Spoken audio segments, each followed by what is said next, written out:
主人公の佐藤健一、35歳。彼は都内の IT 企業で働く、ごく普通のサラリーマンです。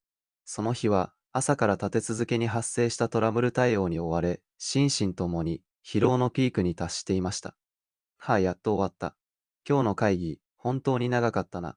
大阪での重要なプレゼンを明日に控え、資料の最終チェックもしなければならない。とにかく、早く新幹線に乗って、少しでも体を休めたい。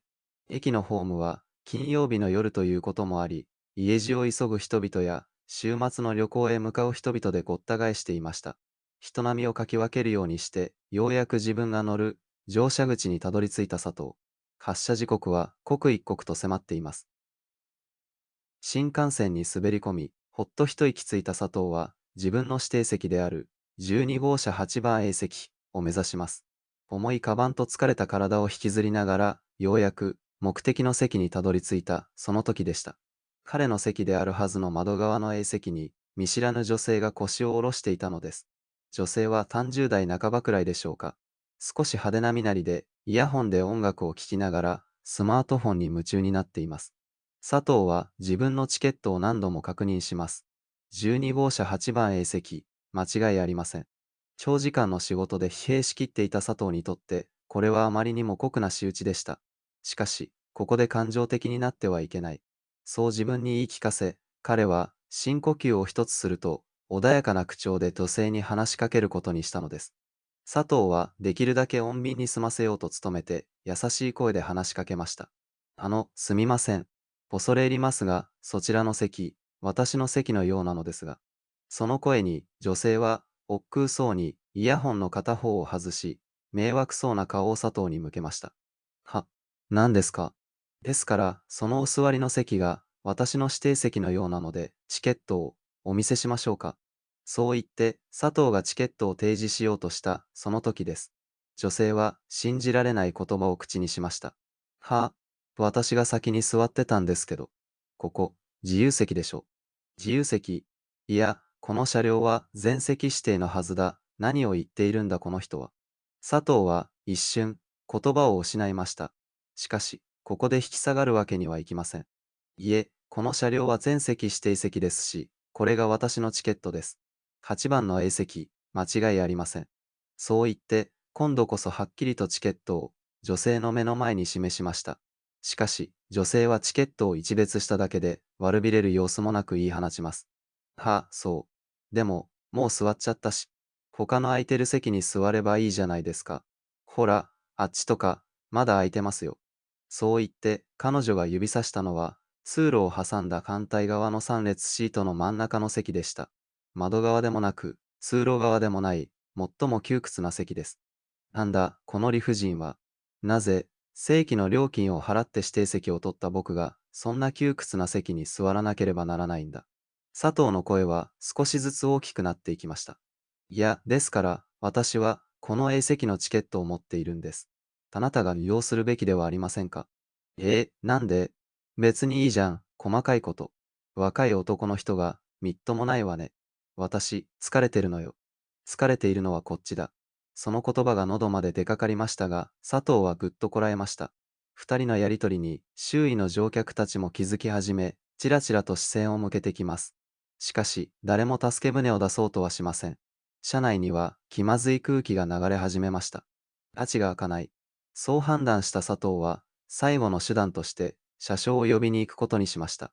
わかりました。少し、お待ちください。車掌さんを呼んできますので。佐藤がそう言ってかかとを返そうとした瞬間、女性は、勝ち誇ったような笑みを浮かべ、さらに挑発的な言葉を投げかけます。大げさねえ。いい大人が、そんなことで、いちいち車掌さんを呼ぶなんて、恥ずかしくないの。その言葉に、佐藤の堪忍袋の緒が切れそうになった、その時でした。すぐ近くの席から、静かで、しかし、凛とした声が響いたのです。お嬢さん、少しよろしいかな。声の主は、佐藤の二つ前の席に座っていた、70代くらいの老紳士でした。綺麗に整えられた白髪に、品の良いグレーのスーツを着こなした、いかにも知性的で温和な雰囲気の人物です。老紳士は、ゆっくりと立ち上がると、女性に向かって穏やかに微笑みかけました。その場の空気が、すっと変わったのを、佐藤は肌で感じました。女性も突然現れた老紳士に少し驚いた様子で口をつぐみます。お話を伺っておりましたが、どうやらその席はそちらの若者の席で間違いないようですよ。チケットにはそう書いてありますからね。その口調は決して誰かを責めるものではなく、ただ事実を淡々と、そして優しく告げるような響きを持っていました。女性が、でも、と何か言い返そうとしましたが、老紳士はそれを穏やかに制し、話を続けます。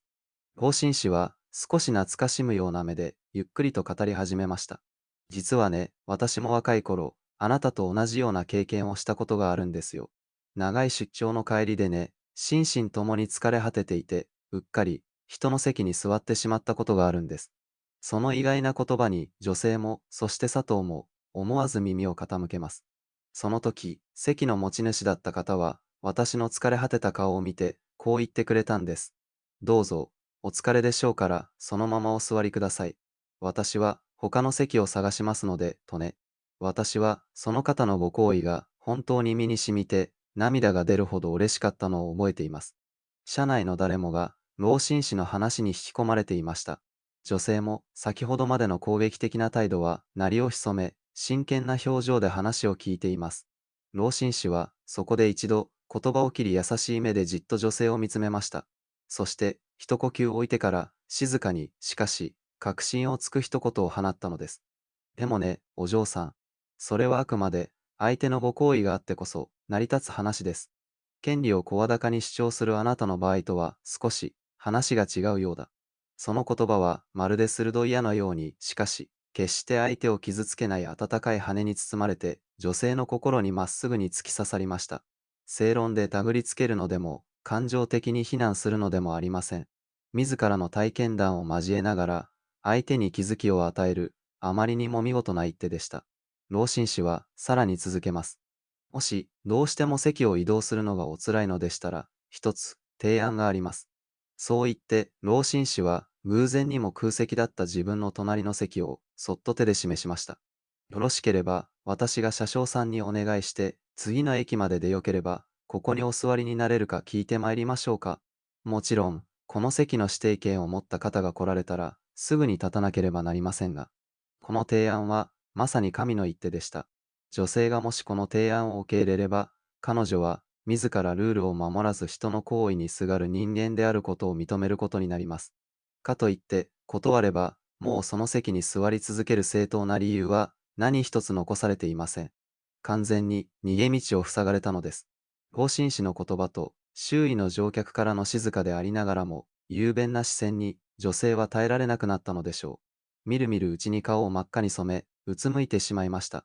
そして、絞り出すような小さな声で、こうつぶやいたのです。すみません、でした。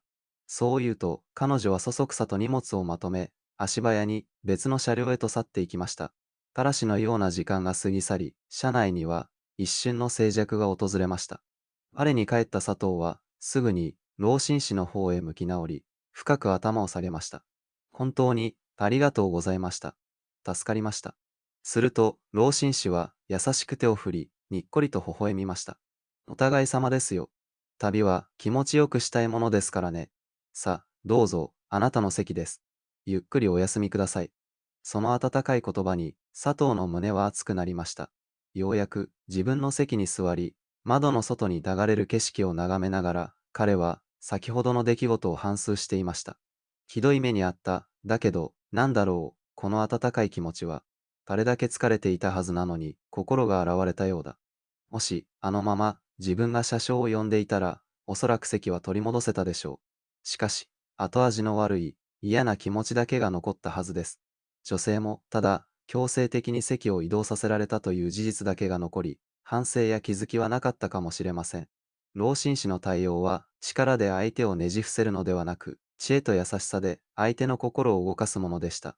それは単なるスカッとする話では片付けられない、深い人間愛に満ちた奇跡のような出来事だったのです。この動画が良かったら、チャンネル登録と高評価をお願いします。では、また次の動画でお会いしましょう。